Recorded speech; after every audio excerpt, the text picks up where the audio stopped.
Bütün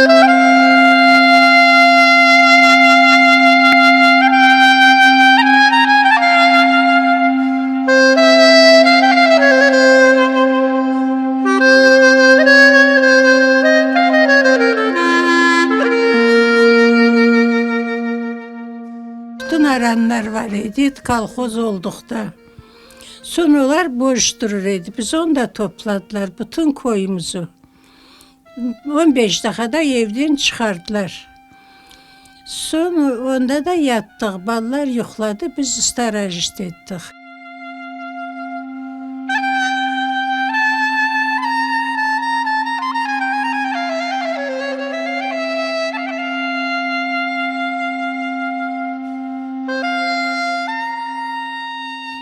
Geldik de Perminski oblast, город Sulkamski. Дальше poyuz yolu yok idi, demir yolu. Ondan o yana gittik. Reka была большущая. Там плавала этот пароход и баржи. Там пересадили у нас на пароход на барже. Ехали 1,5 сутка вещи на Урал.